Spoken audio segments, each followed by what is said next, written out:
Comptez avec moi. Combien de fois aujourd'hui quelqu'un est venu vous solliciter pour valider quelque chose? Combien de messages vous avez reçus qui commençaient par « Est-ce que tu pourrais regarder ?» Et combien de fois vous avez été sollicité pour trancher une décision qui aurait pu être prise sans vous? Et pour la plupart des directeurs d'agence avec lesquels j'échange, ce chiffre se situe entre 20 et 40 fois. 20 à 40 interruptions dans une journée, 20 à 40 fois où on vous coupe dans votre concentration sur des tâches un petit peu plus stratégiques, un petit peu plus prioritaires, 20 à 40 fois sur des décisions qui auraient pu être prises sans vous. Et ce n'est pas de la mauvaise volonté de la part de vos équipes, ce n'est pas un manque d'autonomie.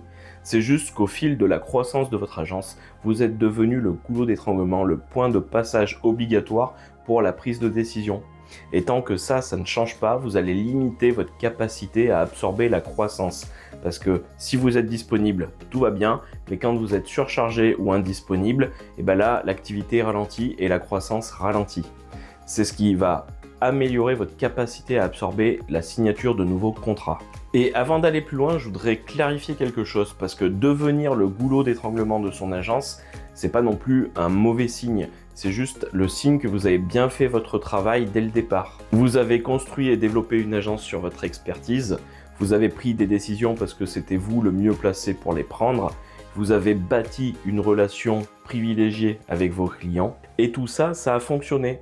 Mais ce qui a fonctionné vous a permis de grandir jusqu'à maintenant, et aussi ce qui vous empêche d'aller plus loin. Parce qu'une organisation qui dépend d'une seule personne, c'est une organisation qui va atteindre ses limites et qui ne pourra pas scaler pour absorber plus de croissance à un moment donné. Et ça, c'est pas votre faute, c'est juste la conséquence naturelle qui fait que votre organisation n'a pas évolué en même temps que la croissance de votre agence. Mais rassurez-vous, on peut expliquer ce phénomène. Il y a 3 mécanismes précis qui font que vous êtes devenu le goulot d'étranglement de votre agence.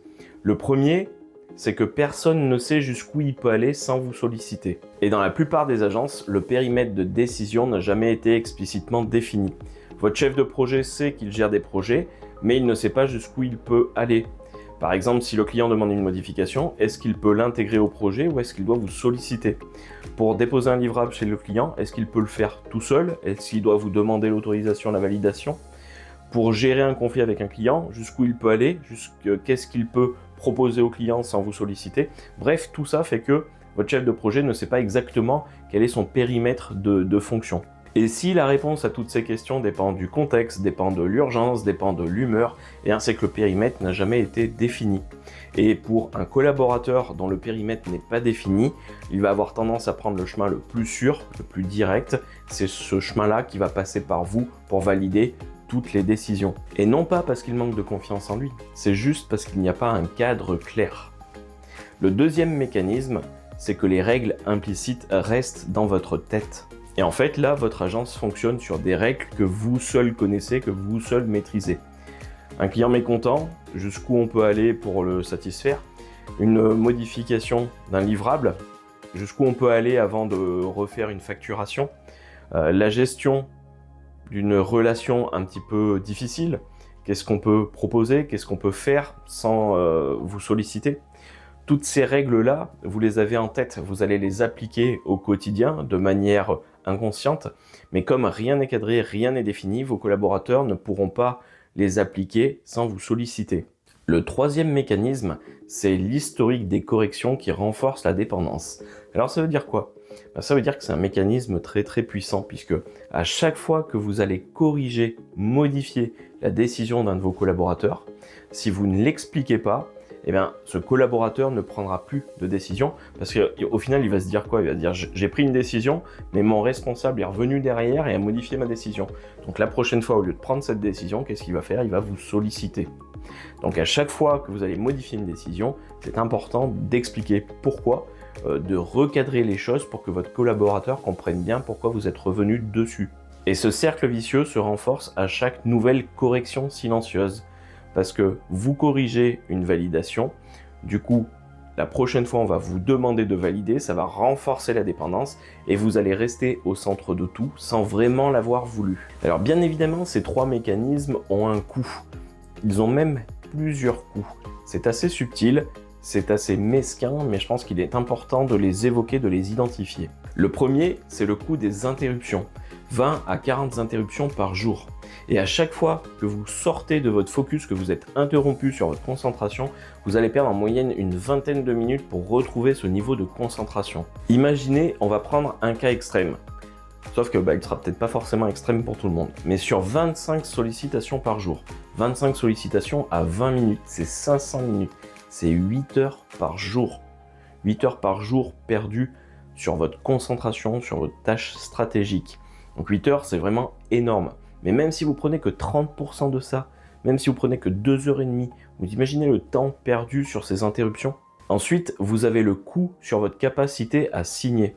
Parce qu'une agence qui dépend fortement de son directeur, eh bien évidemment, la signature des nouveaux contrats se fera en fonction de la disponibilité, en fonction des capacités à absorber de son directeur. Puisque chaque nouveau contrat, chaque nouveau client ajoute des sollicitations.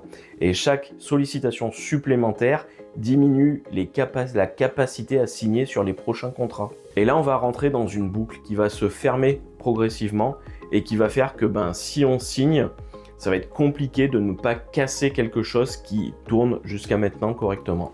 Le troisième coût, c'est le coût sur l'équipe. Parce que bien évidemment, des collaborateurs motivés, qui prennent des initiatives, qui veulent des responsabilités, à force d'être toujours le point de passage, à force de reprendre un petit peu les décisions qu'ils peuvent avoir prises, ça va faire que vos équipes vont se désengager. Alors attention, quand je parle de désengagement, ça ne veut pas dire que tout le monde va partir, mais peut-être que les plus motivés risquent de partir, et puis les autres, qu'est-ce qu'ils vont faire? Ils vont faire ce qu'on leur demande finalement, ils vont réaliser leurs tâches et attendre systématiquement votre validation.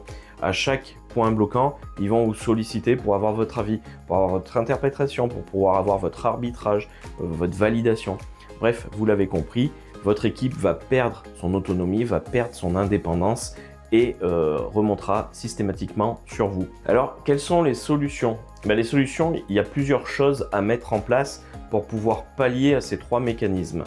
La première chose, c'est de cadrer précisément les responsabilités de chacun. Et pour ça, comment faire? Pour chaque rôle clé de votre agence, vous allez organiser une conversation autour de 3 questions. La première question, c'est quelles sont les décisions que tu prends déjà seul et que tu peux continuer de prendre seul? La deuxième question, c'est quelles sont les décisions que tu remontes jusqu'à moi, mais que tu pourrais prendre seul si tu avais le bon cadre, le bon périmètre de décision défini. Et la troisième question, c'est quelles sont les décisions que tu remontes jusqu'à moi, mais qui doivent vraiment remonter jusqu'à moi parce que peut-être qu'elles ont un impact un peu plus stratégique, peut-être qu'elles ont un impact sur des clients importants. Bref, en tout cas, les décisions qui doivent passer par moi. Et cette conversation d'1 heure va produire un document de 3 colonnes. Ce qui est décidé seul, ce qui est décidé seul avec un cadrage bien précis et une information envers le dirigeant, et ce qui nécessite l'intervention du dirigeant. Et ce document, il va changer beaucoup de choses parce qu'il va autoriser, encourager votre collaborateur à décider sans vous solliciter. Et cette décision-là, elle sera faite en respectant le cadre que vous avez défini, que vous avez mis en place avec lui.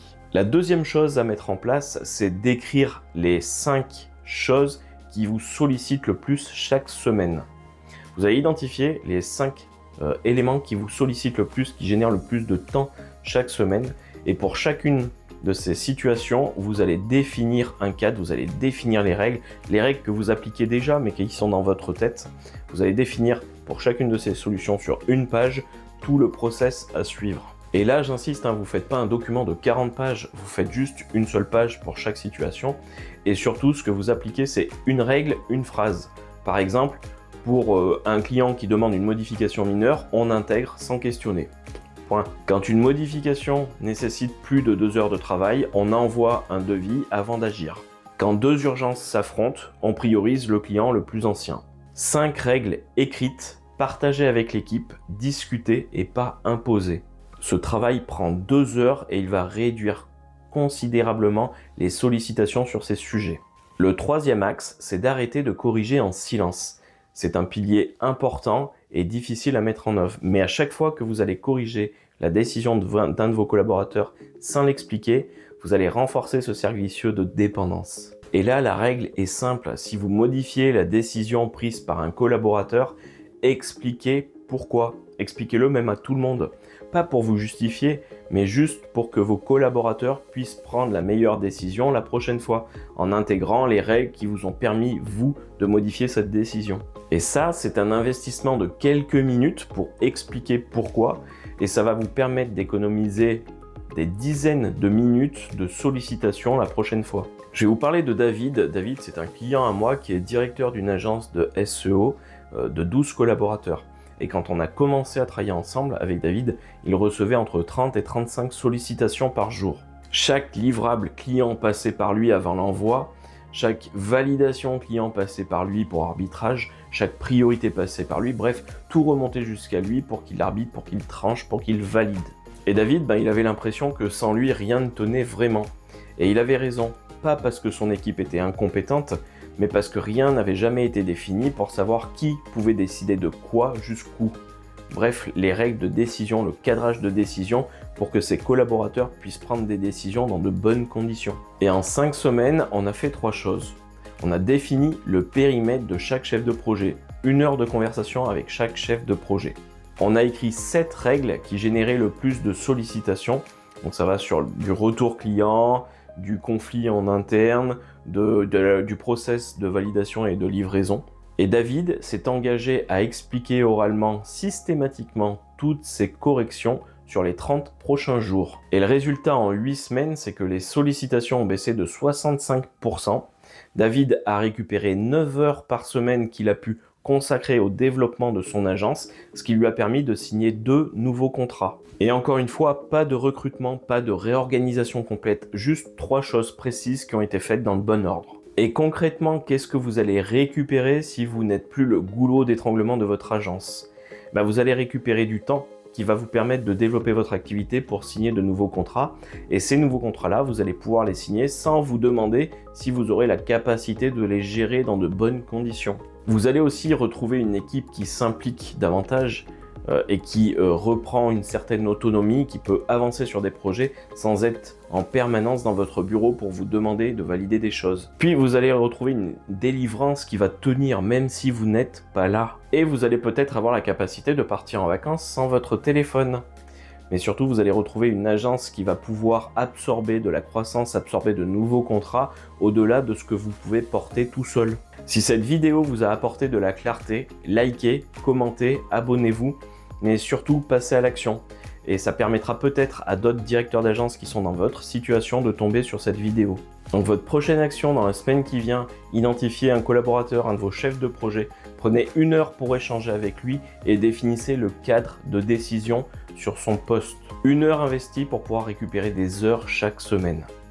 Et si vous voulez que je vous accompagne, que je vous aide dans ce travail, vous pouvez réserver un appel. Le lien est dans la description de la vidéo. C'est un appel honnête, sans pitch, qui va juste permettre de faire un diagnostic sans engagement et qui permettra de voir pourquoi votre agence ne peut pas absorber plus de croissance. Et n'oubliez pas, est-ce que votre agence vous laisse encore de l'espace ou est-ce qu'elle en prend de plus en plus? Je vous remercie et je vous dis à très bientôt dans une prochaine vidéo.